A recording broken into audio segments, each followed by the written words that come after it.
Ehe, ibe anyị na mmanụ Igbo bụ Igbo, ekene m unu.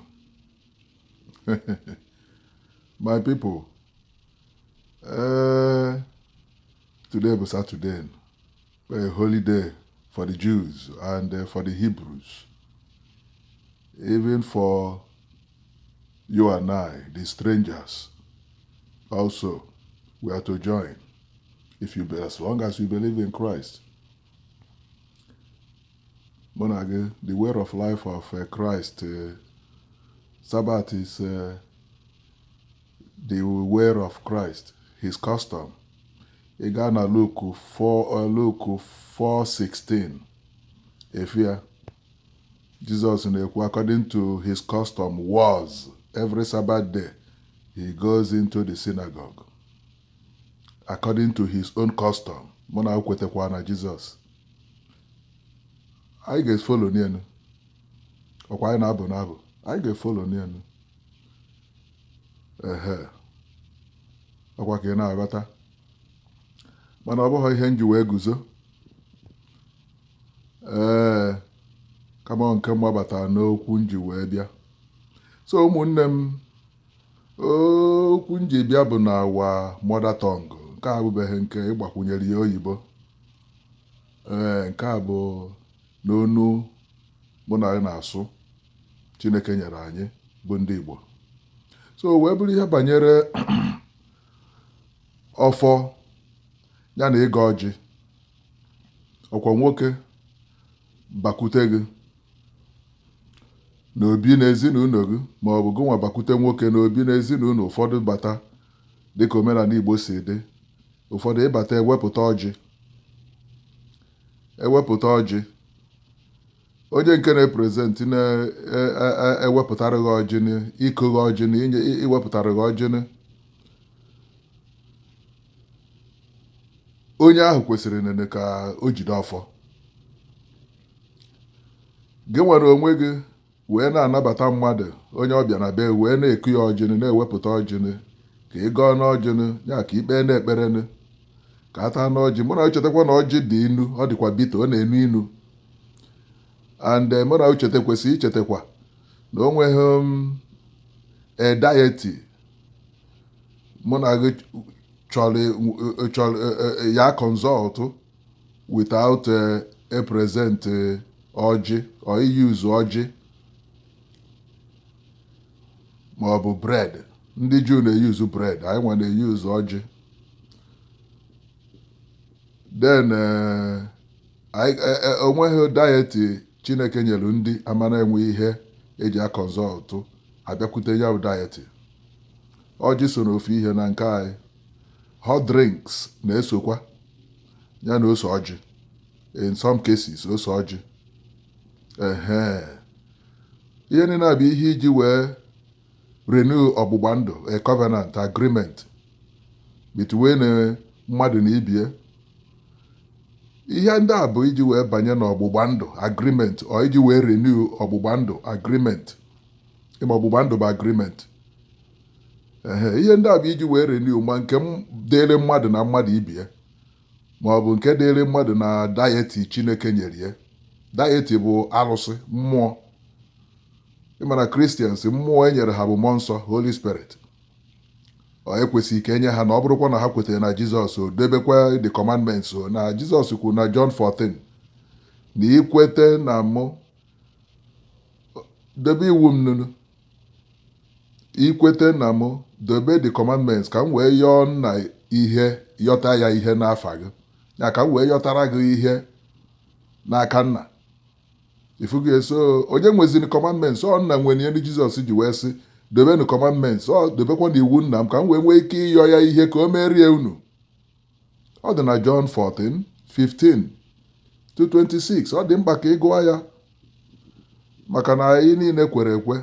Ndị iche na ha ekweghị ekwe nwee ike ọ bụ na ha ama ha akwụkwọ nsọ, ma na ha agaghị akwụkwọ, ma ọ bụ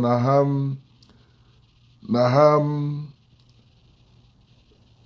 Chineke achọghị ka ha soro unu nebanye anya n'ime ya, maka gịnị nke Chukwu nyere ha ma nke ha ji aga. maka ọfọ a bụ eziokwu a na-ekwu okwu ya. Mgbe mmadụ bịalụ ịbata be mmadụ wee ngụwa na-abata be mmadụ wee wepụta ọfọ ịnọdụ ana wee sị gị na ọfọ abịakwọ, ọjị abịakwọ, na ọjị abịakwọ. Ịbata be mmadụ o wee wepụta ọjị sị gị nna ha Okonkwo ọjị abịakwọ, iwee sị ya ọjị ya dị n'aka onye jie onye wepụtara ya maka na ịbịa bie. O wee sị ya ọ sị na nkwụ ọkụ dịkwa, ose ọjị dị n'ọkwanụ. Kedu ihe ndị a pụtara? Ọ iji wee mega mmụọ, iji wee meghe ya mee ya ka o binie, ka o mee mkpatụ, ka o segharịa, ka o jegharịa. Maka na ọ nọ n'ụla mana ewere ụmụ ihe ndị a wee bịa obinie. So mmadụ na onwe ya chetakwa na mmadụ bụ mmụọ na mmadụ mụ na gị, mmụọ Chineke nọ n'ime anyị, o kunyere ume n'ime anyị. So automatically spirit nọ n'ime mmadụ na wee were anụ arụ yiri anụ arụ dịka akwa. Isi o yi anụ arụ dịka akwa maka na mụ na gị bụ mmadụ yi akwa wee yichie arụ, spirit yiri anụ arụ wee yichie mmụọ. Na anụ arụ ike gwụ anụ arụ asị na mmadụ anwụọ, spirit wee binie kọntinu ukwu ije from ebe ahụ, nwezi ike were anụ ahụ ọzọ bịakwa na anọkwa ụwa. Mana o binie o jekwuru onye nwe ya achịkọ kwubie ihe dị n'ime ya dị na mmụọ nke mụ na gị anyị amazi olesi na-ekpughere anyị. Mgbe o ji masịkwazi onye nwe ya bụ mmụọ ihe ọ chọziri ọ chọọ idestroizi mmụọ na ọ ya abịazi ọzọ nyama, ọ bụrụkwa na oye sendịkwu ya nyama ọ bịa onye ya ma na-asị onye a nọrọ ụwa onye a bịara ụwa reincarnation ọ dị n'akwụkwọ nsọ. John the Baptist bụ Elijah. Jizọs gwara ya ụmụazụ ya na Matthew 11 na unu na-echekwa Elijah to Chineke kwuru na ọ ga-abịa na Malachi 4 n'ọkwa Elijah bụ John the Baptist bụkwa Elijah. Jizọs gwara ya. So ihe mere ndị bụ nsogbu na mụ na gị anyị na-anwụ na-akpọnwụ due to our lack of knowledge of God, ọ ihe nke mmụọ.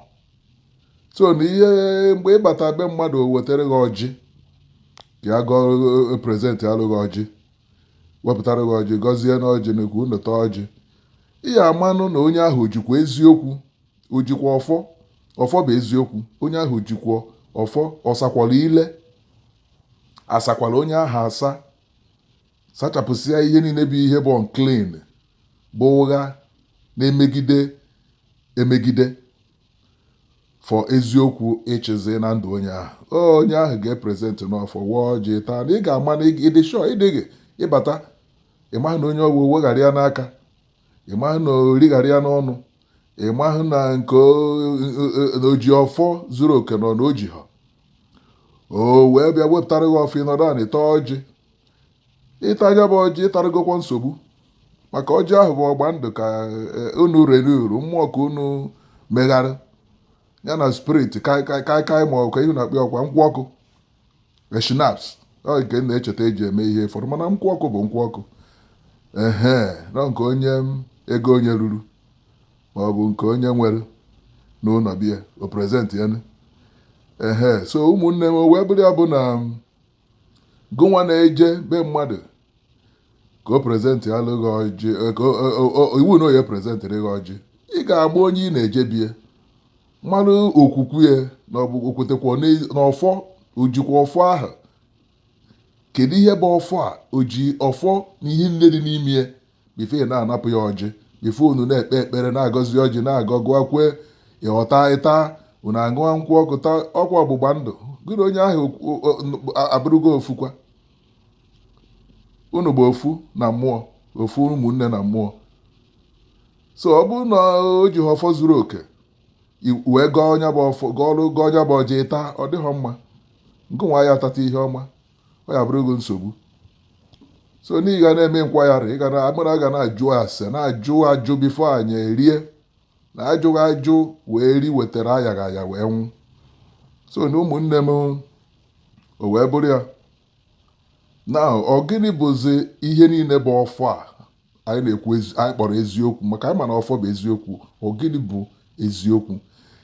Ana Igbo ka njụ anụ mụ na gị enwelu akwụkwọ our diet hapụrụ anyị, chi anyị hapụrụ anyị. Mgbe gboo bifo ndị Britain wu ndị England wetara anyị oziọma Anglican ka gịnị ka Protestant, ịma na ọha bịacha bifo ndị Roman Catholic wee bịa, ma ha ncha bụ Europe ofu ihe ka ha bụ. Now kedu dieti mụ na gị na-efe mgbe bifo ha bịa? Kedu akwụkwọ anyị nwere? Akwụkwọ nsọ nke anyị iche, ebe eziokwu niile a, ebe ihe niile dị n'ime ọfọ ihe ọfọ pụtara, ihe niile bụ eziokwu bụ ọfọ wee edebanyere ebe edebanyere ya n'akwụkwọ nsọ ndị Igbo. Onwekwanụ onwegodo ọ bụ na mkpirisi. Mana abịazianụ tata anyị wee na-ele nezi na-achọpụta na anyị bụ ndị Israel, na anyị bụ part of Israel, na agbụrụ Igbo si na part of Israel. And already no wonder Christ oziọma Chineke ji kwata oziọma ka o siturụ Rome ma na Anglican wee bịa, ma America ma Britain ma Europe wee bịa ka anyị wee nụchata nwantịntị ya banye Jizọs na nwanne anyị nwoke ka ọ bụ. Etu ahụ si bụrụ the son of God ka mụ na ahụ si bụrụ the sons and daughters of God. Ọ nwanne anyị, anyị so na ndị ha na Chukwu nwe nya bụ ọgbụgba ndụ kpatara anyị ji kwetesini na onwe ndị bụ ndị Kristian na Naijiria karịsịa n'ala Igbo. Anyị na John kwudo onye Hausa bụ si na ya bụ pastọ sori ejebe ekpere duto gịnị, mana ha nwa ya join na anyị nwa na ọ bụ na pastọ ndị Igbo. Anyị na join ndị Yoruba bụ bishops ju n'ụlọ ụka ha na-atụrụ ha tait, mana ya join nke ha nwa na onwe ha bụ Yoruba. Mmadụ onye na join ndị Igbo bụ pastọ ka iwe na-afụ ọ bikọs na anyị nwere obi ya bụ mmesapụ ahụ, njepụ, mmekọrịta, obi ndị nsọ, obi ụmụ Chineke dị ihe ahụ. Mana wee sị mụ na gị, kedu nene akwụkwọ dieti ọzọ anyị ga-efolo karịa this Bible? Kedu another dieti mụ na gị, the book of the holy book ọzọ, ọ Koran ka anyị eso kedu another dieti book anyị ga-efolo na-abụghị akwụkwọ nsọ? Ana m ekwu ka anyị wee nwee ike ịchọpụta the staff of Aaron. Na Aaron bụ high priest, ya bụ eze mmụọ. Ọfọ o bidoro ọ dị n'akwụkwọ nsọ, ọ staff of authority. Kedu ihe bụ ọfọ? So na o wee bụrụ ya bụ na mụ na na-abọ ngụwa na-ejebe mmadụ a na-ekoghị ọjị, mmadụ na-abịabeghị na-eke ọjị, ọ nidi ka ị mara chi ị na-efe, ọ nidi ka nwa na-eprezentị ihe a mara ụdị ọfọ mụ na iji na ọ bụ ọfọ nke zuru oke bụ eziokwu niile. Maka na mụ na gị outside any diety book esikwana iji ọfọ iji na mkpirisi, maka na ị maghị ihe niile dị n'ime ọfọ. So ọka mma na anyị welụnụ na akwụkwọ nsọ wee marụzie ihe niile dị na, maka na ebe ọ bụ na ọfọ bụ eziokwu, ọ ihe Chukwu kwuru n'ọnụ ya bụ na eziokwu mbọ Emmanuel ama ndị na-ege m ntị, ọ ihe niile Chukwu kwuru n'ọnụ ya bụ eziokwu. O nweghị ihe ọzọ bụ eziokwu na-abụghị ihe Chineke nna kwuru n'ọnụ ya, and ọnya bụ ọfọ. Then ị bịa na Deuteronomy 30:15 down, Chineke wee sị na ọnya kere ọchịchịrị kee ife. Na-ekwu na-ede emesị ịgụa ọ sị mụ na gị anyị chuzue ife, na ife bụ ndụ, and ife ahụ bụ idobe ihe o nyere n'iwu. So na ihe ndị Chineke nyere anyị advice na ekere ọchịchịrị kee ihe, mana ihe ọ fụrụ n'anya o chuzu bụ ihe.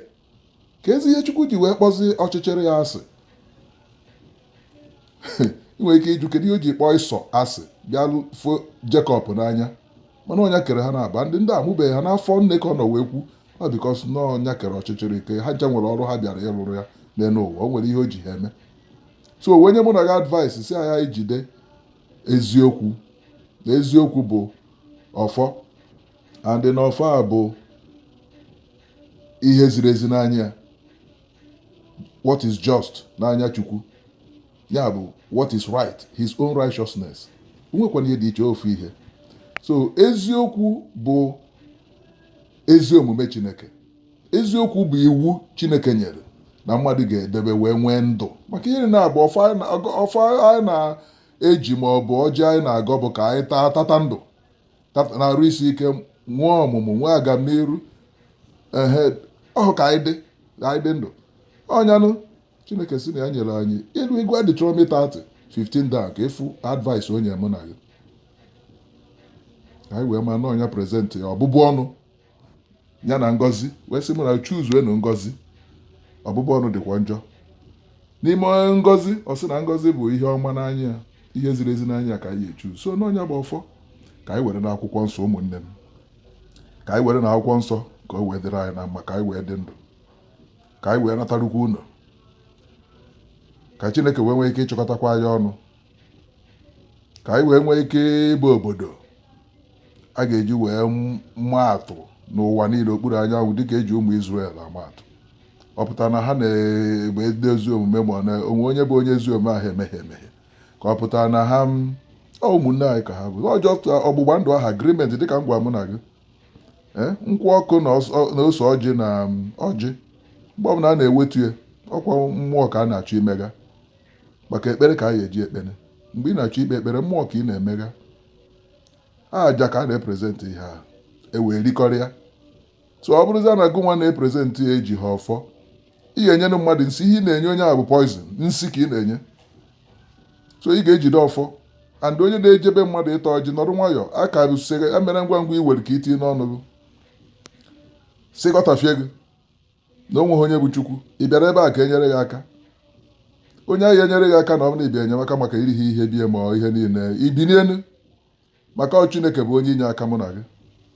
Ọ chọọ makpuo mmadụ ime wee nyere gị aka. Ọ makpuo onye ahụ ime ikene Chukwu nabakwabeghị, mana at least ekwuru n'eziokwu. Ị nwere ike ịnọzi be gị ma ọ na-akwado ịbata be gị enyemaka bịakwute gị n'ọnụ ụzọ, ị na-eti ọkpara akụ. Egwe mgbe a na-ene n'ọkpara akụ muvi, ọkwa ichete ya ga-anọ bie ihe ọbụla ga-ebe ihe ọma Chineke ga-emeri ya abata bie and ọma mesie mezue. So nwanne m, okwukwe onye na-edu ya mana m ka m gwa gị eziokwu nke ka mma ka anyị na-enebanye anya na ya, ka anyị na-etu ka anyị tupụta ọnya. So mma hapụ mụ na kọdo ọra m otu a tata ka m wee nwee ike na onwe ndị nọ n'akụkụ na-eche m ka m prezentị arụghị ihe ka m prezentị arụghị ihe ya. My two sons mụ na ha nọ ebe a, Joshua and James. Mụ na ha nọ ebe a. So a na-ene anya dadi ngwanụ. So ọnwa ngwu Chukwudị, ana m ekene unu na-asị n'eziokwu ihe ọbụla Chukwu nye mụ na gị, ọ bụ onyinye ka ọ bụ ego, ọ bụ amamihe, ọ bụ iji wee jere Chineke ozi. O nweghị nke anyị nwe, ọnya nwe ihe niile. Anyị echere nọ n'ike anyị ka anyị ji enweta ego niile a. Mana onwekwa nke ị nweta n'ụgha ma n'ohi ga-edozi gị ahụ. It can never do you and I good. N'ụzọ ezighi ezi mbana, enwere ụzọ zi ezi. Nke ị nweta n'ụzọ ziri ezi ga-edobe ọnụ gị ahụ dị anyị. So na afọ ojuju amaka, maka na ndụ na-arụ isi ike ka a na-ekwu okwu ya. So afọ ojuju amaka. Ọ gọzie n'ụmụ gị. Cash na financial ka m na-ekwu. Maka na ọ gọziri gị wee nyere gị ndụ, nye gị amamihe, o enwe nke o nyere gị were rụọ ọrụ. Ọ bụghị necessarily ego ka a na-ekwu. Mana ego so maka amamihe. Amamihe na-enye mmadụ ndụ, ya na-enyere mmadụ sekuriti kachasị na protection, nyekwa gị life. Ego ya enyekwa gị defense, nye gị sekuriti. Protect kwara gị mana o ya enye gị life. According to Solomon, mụ na ama na onwe onye nwere ego ka ya. Ọ David.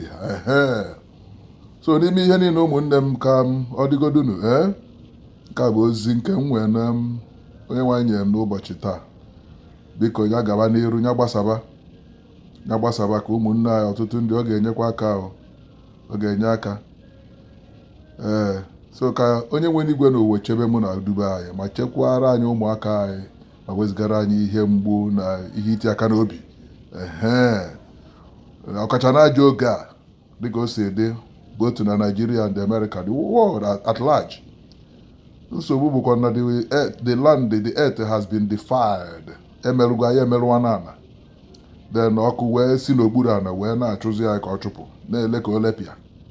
Ọsọ gị onye chọtazi Chukwu ka a ga-awụ ya mmiri oyi n'obi, wụkwasa gị mmiri oyi n'isi, ịnọdụ kuu, arụ adịghị mma. Mana onye a hapụrụ Chineke kịta ma onye abaghị n'ime Chukwu kịta, nsogbu until ọnwụ.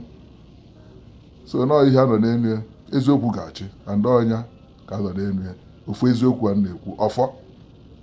So ifu gị enu, so ka anyị nọ na nche, ka anyị na-eme ngwa ngwa ịzọpụ ụkwụ ma ime ngwa ngwa iwere rie ime ngwa ngwa n'ihe ọbụla gị, anyị gara eneru anya adị jụọ ese ife azọpụ ụkwụ, chee echiche, chebanyere ihe niile echiche before eme ya. About the second thought into 7 times before eme nya bụ ihe, eme ya ka o wee gaa nke ọma. Ifugie, so without eziokwu onwezikwa agamniru. Ihe emeghị n'ime eziokwu enwekwa ndụ dị, onwekwa agamniru dị ya, aka m adịghị ya. So nna m and nne m na ụmụnne m na ụmụnna, otu o si na wee dị, onwekwa ọgwụ ejighị anyị isi maka na ike dị na ya o, mana o nwere ebe bụ the source of ike niile. Ejikwana anya isi bịarute n'ebe mmadụ nọ, ma ọ bụ ndị jere eje kpọrọ afa m mee ihe enume ana, ha anwụsigokwa. Nwee ike ịgụrụ ha afa ha na mmacha ha na mmụọ, onwezi nke fọ na ndị etu a ka ndị ọzọ ya anwụ gbado ifo okwu ọrụ Chineke agbarata, wee guzoro, wee recover ụmụazị, wee establish zie n'ezi omume na anị anyị niile, obodo anyị, ebe niile. So na orugo mgbe eziokwu ga-achị. Ọchịchịrị niile ya onwezi nke eziokwu bụ light, na onwezi ọchịchịrị fụnụ light na ọkpọnwanụ. Unu echetazikwa ndị amoosu vampires, ha fụ ha na ife light, ọ bụrụ ọnwụ, nsogbu. So na light abịago to apprehend ọchịchịrị totally. So onye ọbụla wezie nwayọ hapụ nke o ji na-emegide banye wee join ya nke na-edozi ka anyị dozie sọ ndozi ka anyị edozizi, ọ bụghị mmebi, ọ bụghị nlụkasị, ọ bụghị mmekasị. So ka onye nwe anyị gọzie ma chebe anyị, in the name of Yeshua Selah, in Jesus name. Onye bụ Yeshua, n'aha ọkpara ya wee ọkpara nna anyị, amen. Ise amen. Ngwanụ ka ọ dịnụ, bye bye nụ.